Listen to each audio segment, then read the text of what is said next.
Au moment où j'ai réalisé donc la vidéo donc pour Porsche notamment Northvolt, mais aussi donc BMW qui est, on le sait très bien, donc impacté, on apprend donc, mais ça c'était en fait inévitable, que la société donc suédoise est en faillite, hein. Donc ça fait pareil que Fisker, donc je te mettrai les informations ici. C'est la seule qui était vraiment très intéressante, et au-delà de la faillite, éventuellement voiture automobile propre, donc expliquer que éventuellement pour acheter par CATL. CATL aujourd'hui au niveau donc des batteries, les voitures électriques représentent 40% quand même. Le deuxième c'est BYD avec 16%. Et puis tout le reste. Donc les autres vont être marginaux, donc que ce soit nos Français, nos Européens ou même les Américains.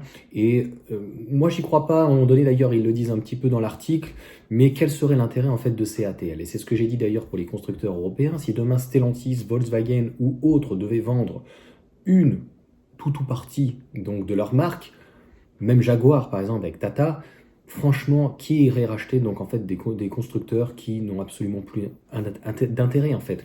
Les gens n'ont peut-être pas ou ont du mal à comprendre que aujourd'hui, en fait, ils ont le réseau et tout se fait avec eux. Rien ne se fait sans eux. Donc, qu'est-ce qui va se passer pour Porsche? Qu'est-ce qui va se passer pour BMW ou d'autres? C'est soit LG, soit Panasonic éventuellement, mais ça va être essentiellement un constructeur donc, ou un fabricant de batteries chinoises, et ça sera tout. Donc, les principaux, c'est vrai qu'il y en a plein d'autres, hein, il y en a pratiquement une dizaine donc, de Chinois, mais CATL est extrêmement très bien placé, et c'est une très grosse erreur d'avoir voulu essayer de dépasser. Pourtant, c'est une société qui date de 2015, c'est ça, hein, normalement, donc qui a pratiquement 10 ans, et avec des subventions à en crever, qu'on a mis aussi au niveau de l'Union européenne, donc preuve que les Chinois, ce ne sont pas les seuls à faire ça, eh bien ça n'a pas fonctionné. Donc ils ont déjà a priori une usine, ils en ont une deuxième je crois qui arrive en Hongrie, BYD arrive, en fait ils sont en train de s'installer, piano va sano, ils y vont à leur rythme, et encore une fois, ils n'ont aucun intérêt de racheter une boîte, ils n'ont aucun intérêt à racheter d'autres choses, ils vont construire leur propre usine, comme donc Solar, ça y est, j'ai oublié le nom, mais en tout cas, ce constructeur de panneaux solaires qui est numéro 1 ou numéro 2, numéro 3 grand maximum, donc de panneaux chinois, eh bien, ils vont venir, ils vont éventuellement employer donc des Européens ou même peut-être des salariés à eux, ou en tout cas ceux qui dirigeront au-dessus seront du personnel chinois. Et ben c'est l'arroseur arrosé, c'est lorsqu'on ne fait plus de recherche-développement et que même avec des subventions, on n'est pas capable en fait, c'était censé être le numéro 1 européen au moins de batterie, et en faillite. On est vraiment des rigolos. Je pense que de l'autre côté, ils nous respectent quand même un minimum, parce que s'ils nous respectaient pas, franchement, ils nous limogeraient. On les a et on leur a mis donc en plus des frais de douane, des taxes supplémentaires qui ne sont pas justifiées. Donc ils pourraient nous le faire payer très cher.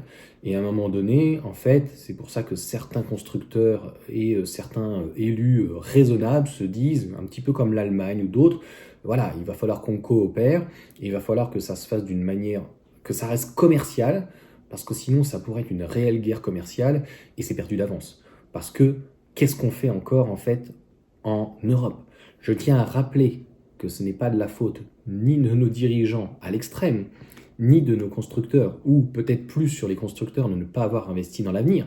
Mais même Mercedes, ces nouveaux et derniers, a priori peut-être moteurs thermiques, essence, le 1,5 litre 4 cylindres, a été peut-être développé en Allemagne, mais il sera produit, fabriqué, donc en Chine. Et il reviendra donc en Allemagne pour être monté dans des classes A, classe B, classe C, etc., etc.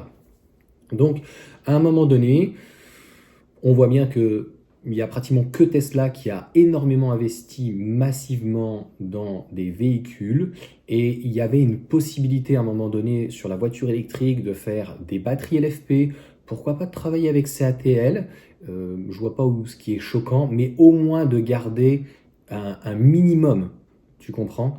Donc il n'y a de toute façon aucun constructeur aujourd'hui européen qui maîtrise la chaîne comme BYD par exemple, ou même à l'extrême CATL avec un constructeur chinois de A à Z. On n'a pas de mine, on n'a pratiquement pas de fabricant en fait de batteries. on ne fabrique plus les moteurs, on ne fabrique plus rien, donc c'est une véritable catastrophe. Il y a encore, on va dire, Renault qui s'en sort plutôt assez bien, mais pas surtout, puisqu'ils font appel à un américain, Google Automotive quand même, hein. Et sur les batteries, ce ne va pas être que des batteries donc qui seront fabriquées en France, et de toute façon, les métaux ne viennent pas de France, etc. etc.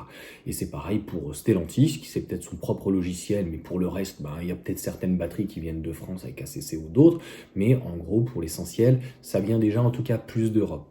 Mais cette Union européenne, cette véritable passoire qui a voulu de l'Europe, ben, on le voit avec malheureusement l'immigration, on la voit aussi d'un point de vue commercial, en fait on la voit à tous les niveaux, donc ni de gauche ni de droite, on le voit très concrètement. Donc que ça soit d'un point de vue marchandise, que ça soit d'un point de vue recherche, que ça soit au niveau de l'éducation, que ça soit en fait, on a laissé faire des jeunes regarder des TikTok à 10 ans, 5 ans ou quoi que ce soit. YouTube, c'est interdit de créer une chaîne avant 13 ans. Il y a plein de jeunes au collège, moi je le sais avec mon fils, qui ont 10 ans, qui ont déjà des chaînes depuis 2-3 ans. Donc on est borderline de partout, au niveau de l'éducation, au niveau des frontières, au niveau industriel. Et donc là, en fait, on a un repli sur soi qui est très mauvais, où l'Allemagne, en fait, veut refermer ses frontières, où l'Allemagne dit, bah non, mais dans ces cas-là, c'est chacun pour soi. Et à un moment donné, de toute façon, bah, on se rend compte que finalement, il peut y avoir que des coopérations, des ententes, mais là, on est plutôt sur, clairement, la mésentente. Donc, voilà pour cette société.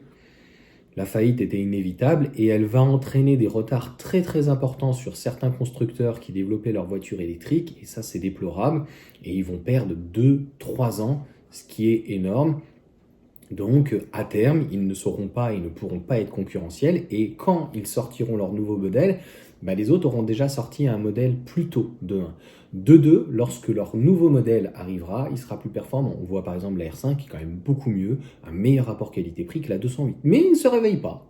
Stellantis te dit, bah, la 208 électrique, on va la faire traîner pour le moment, la plateforme elle n'arrive pas, donc ça va encore traîner pendant 4-5 ans, on va vous vendre une 208 GT à 38 000 € sans problème, ça passe très bien, il n'y a aucun problème. Pendant ce temps-là, les constructeurs chinois arrivent avec, pour moins cher, t'as mieux. Je suis désolé. Voilà. Et à un moment donné, en fait, il faut arrêter de nous parler de patriotisme dans la mesure où ça fait 30 ans qu'on n'a fait que délocaliser. On avait des entreprises en fait qui faisaient du bénéfice, qui n'étaient pas en déficit ou qui n'étaient pas en faillite comme ce Northvolt et qui étaient subventionnés, sans subvention. Et au nom de l'appât du gain, au nom des actionnaires, on a décidé de tout limoger. Donc à un moment donné, je pense qu'on n'a que ce qu'on mérite. Donc voilà, c'est plié pour la décennie. Donc merci, au revoir, on ferme boutique et puis on réfléchit pour déjà 2040. Mais là, je crois que c'est mal barré aussi. Allez, sur ce, ciao à tous.